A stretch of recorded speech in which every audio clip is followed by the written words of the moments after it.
नमस्कार, स्वागत है आप सभी का बदलता हिंदुस्तान पर। अभी मैं मौजूद हूँ जाले विधानसभा क्षेत्र अंतर्गत कुम्हड़ौली गांव में। आपको बताते चले कुम्हड़ौली खेल मैदान में अभी इमरान प्रतापगढ़ी यहां से गठबंधन के प्रत्याशी ऋषि मिश्रा के समर्थन में वोट मांगने के लिए आए थे। उन्होंने सभा को संबोधित किया। सभा को संबोधित करने के बाद अभी इमरान प्रतापगढ़ी यहां से चले गए हैं। इस प्रकार से इस जाले विधानसभा की अगर हम बात करें तो जुवेश मिश्रा के खिलाफ गठबंधन से ऋषि मिश्रा चुनाव लड़ रहे हैं, जिसको कांग्रेस ने अपना प्रत्याशी बनाया है। और दूसरी तरफ मशकूर उस्मानी भी हैं मैदान में, जो को पिछली बार उम्मीदवार थे 2020 विधानसभा चुनाव में। इस बार उसको पार्टी ने टिकट नहीं दिया तो निर्दलीय चुनाव लड़ रहे हैं। कहीं ना कहीं ऋषि मिश्रा की एक कोशिश थी कि इमरान प्रतापगढ़ी को बुला करके जो एक मुस्लिम वोट बैंक है उसको एक मत किया जाए, एक तरफ किया जाए। और कहीं ना कहीं बड़ी भीड़ यहाँ पर मौजूद थी। कुम्हड़ौली ग्राउंड में बड़ी संख्या में लोग यहाँ पर आए थे इमरान प्रतापगढ़ी को सुनने। ने अपनी सभा में क्या कुछ कहा, देखिए ये रिपोर्ट। ऐसे में यहाँ हजारों हजार की तादाद में मौजूद साथियों से इतनी गुजारिश करूंगा कि इस चुनाव में एकजुट होकर के महागठबंधन को जिताने का प्रयास करिए, कोशिश करिए। आपका जो विधायक है वो नकली दवाइयों का कारोबारी रहा है। ऐसे में अब नकली दवाई खाने का समय जा चुका है।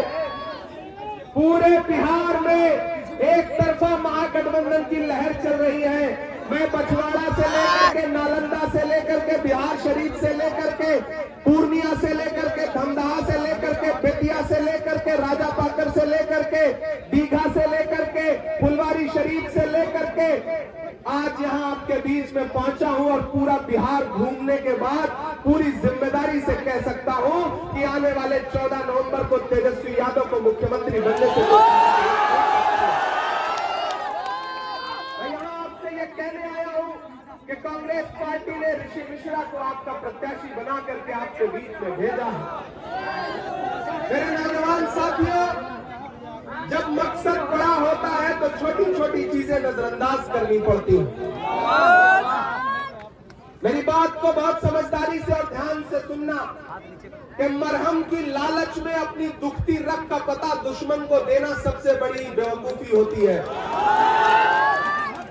कम बोलूंगा, ज्यादा समझना।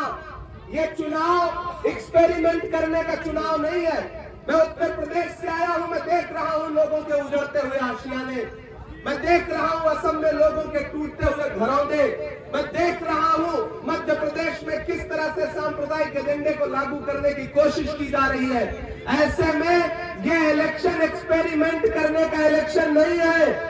ये इलेक्शन बिहार में सरकार बदलने का इलेक्शन है। नीतीश कुमार जी बीमार हैं।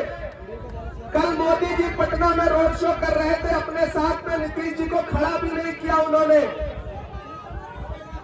इसका मतलब क्या है? इसका मतलब है कि काम हो चुका है।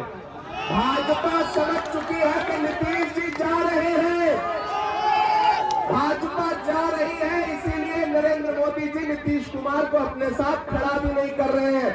वरना पटना में रोड शो हो और नीतीश जी जो एनडीए गठबंधन का चेहरा हो सकते हैं, उनको नरेंद्र मोदी अपने साथ में खड़ा भी नहीं कर रहे गाड़ी पर। इसका मकसद क्या है? मेरे भाई मुझसे मीडिया के साथियों ने कहा कि नीतीश जी के बारे में आप क्या कहेंगे।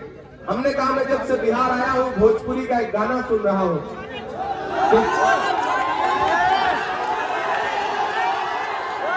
बहुत समझदार लोग हैं ऋषि भाई आपके।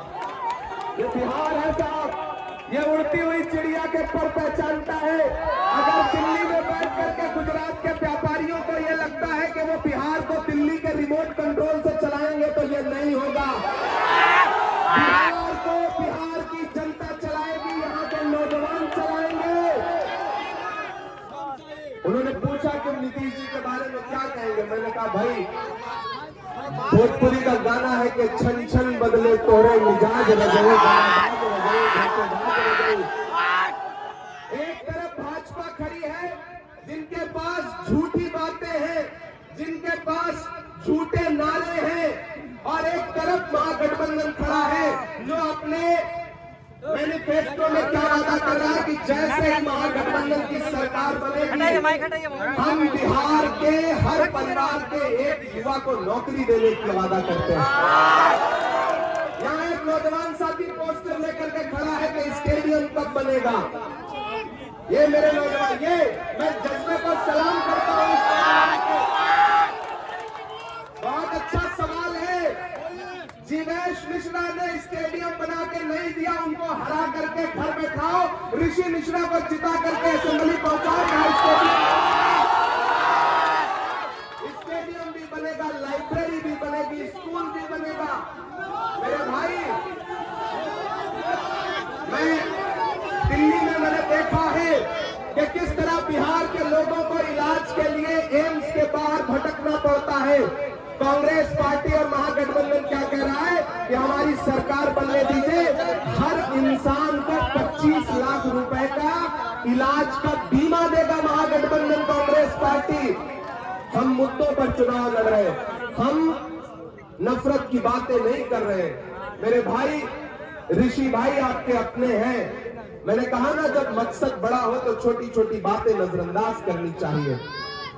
जीवेश मिश्रा के पिछले कुछ दिनों के भाषण उठा करके देखिए, उनके स्टेटमेंट उठा करके देखिए, वो कितनी चालाकी से, कितनी राजनीतिक तरीके से मामले को मोड़ देने के लिए किस तरह की बातें कर रहे हैं। जबकि सच्चाई ये है कि ये जाले की आवाम है, ये सारी चालाकी समझती है और इस बार सारी चालाकी इस बार मुझे पता है कि आप ऋषि भाई को जिता करके असेंबली पहुंचाने जा रहे हैं।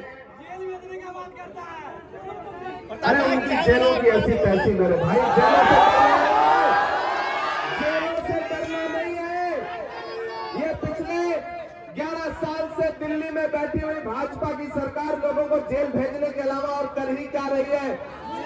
लेकिन मैं डरा नहीं, मैं झुका नहीं, कहीं छुप छुपा के खड़ा नहीं।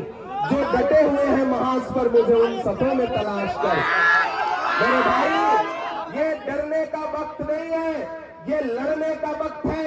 ये चुनाव बहुत जरूरी चुनाव है, इसलिए आप साथियों से गुजारिश है कि अदावत है, सियासत है, परिंदा है, शिकारी है।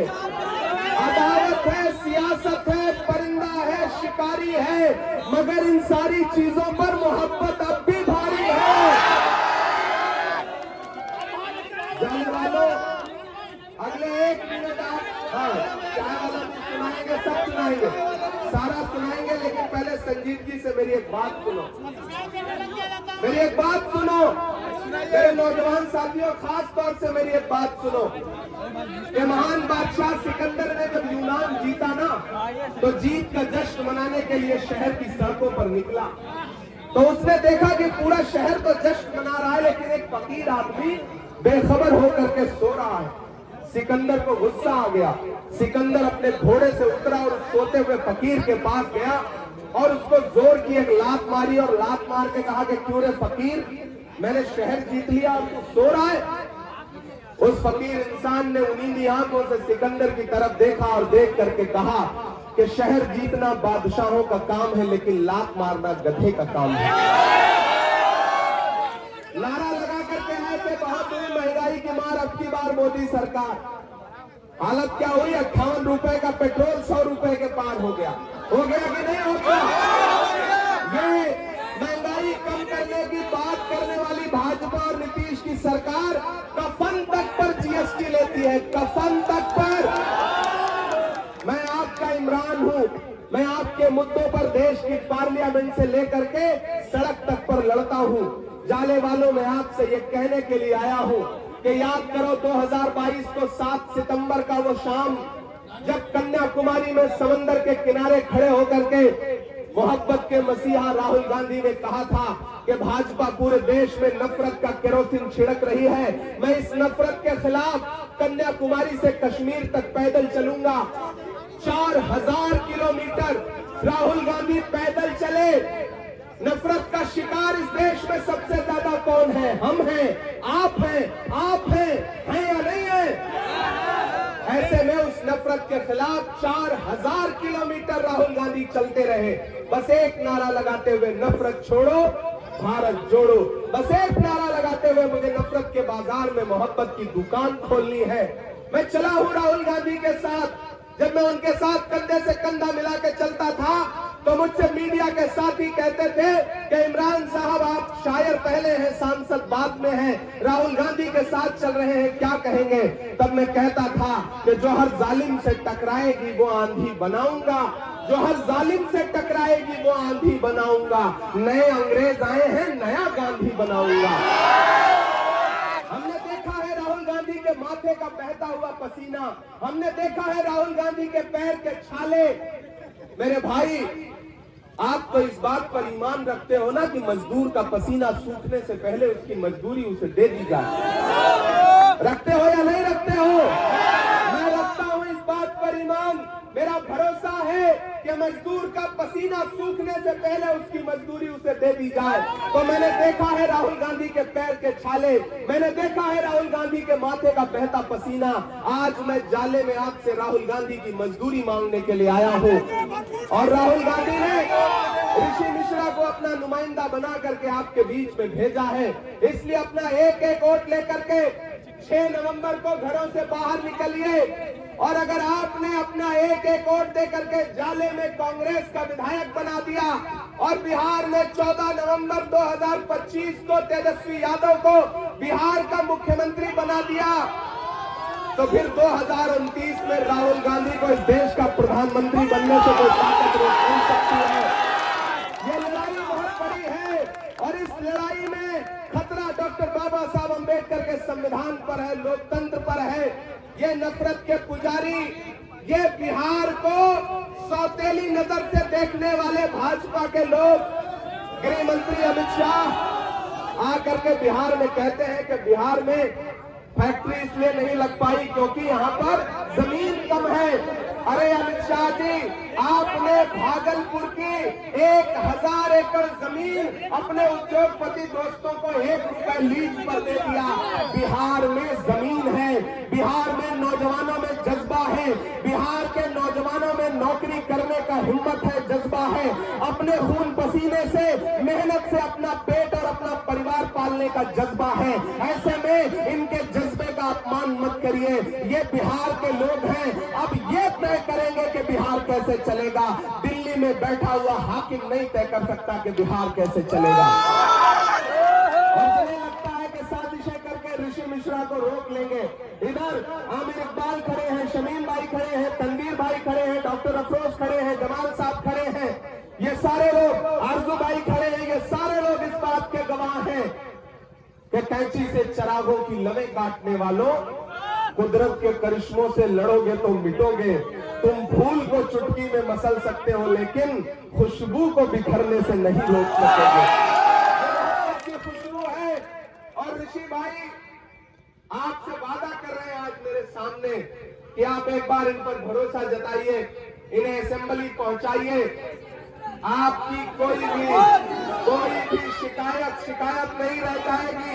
स्टेडियम का वादा मैं यहां खड़ा होकर कर रहा हूं और अगर देरी हुई तो मेरे पास आइएगा, मेरा दामन पकड़िएगा, मैं आकर के ऋषि जी का हाथ पकड़ के कहूंगा कि मैं आपकी मीटिंग में वादा करके आया था, आपको एक काम करवाना पड़ेगा। कहां सोया है थक गए क्या आप लोग? पिछले तो 2.5 घंटे से खड़े, मुझे पता है थक गए होंगे, लेकिन मुझे